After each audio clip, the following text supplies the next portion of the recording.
Yan. Hello guys, good morning, good morning. Luzon, Visayas at Mindanao. Good morning, good morning.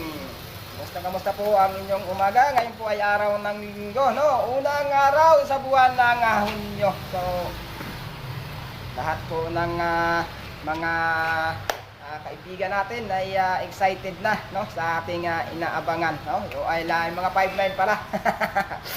No? Alam na pag mga ganitong buwan guys, marami nang na-excite niya, no?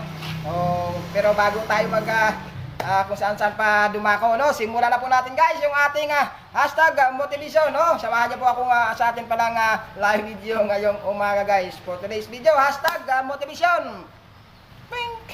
Simulan natin guys. No, ito ang atin pong tatalakay ngayong umaga ay regarding po sa atin pong mga kabataan, no? Usual naman ay ang ating mga kabataan.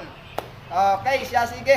Ang atin pong mga kabataan ngayon, kung atin pong nakikita ay talaga namang maraming hindi na kapanipaniwala talagang na ito ay atin ang nakikita. Hindi kung saan lang ay mayroon na tayong mga masasabi o makikita na mga kabataan na regarding dito sa mga maagang nagiging ina or maagang pagbubuntis, no?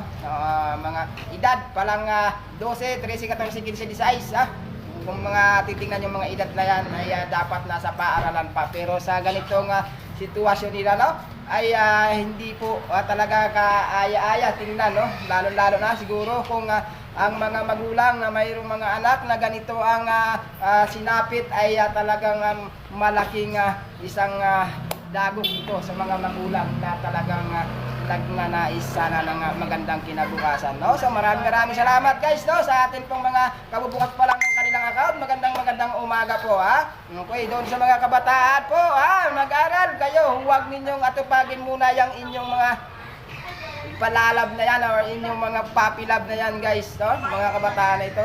So mag-aral, mag-focus muna sa pag-aaral at hindi yung mga jowa-jowa na yan dahil wala namang maibigay sa inyo yan.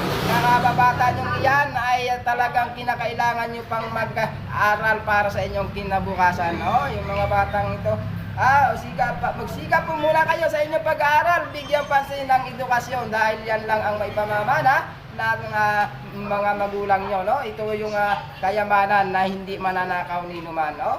Bigyan pansin lagi ang inyong kinabukasan, at huwag padala sa init ng katawan. Kung mainit ang katawan, iligo nyo lang yan, Okay? So doon sa atin pong mga magulang po, no? Huwag po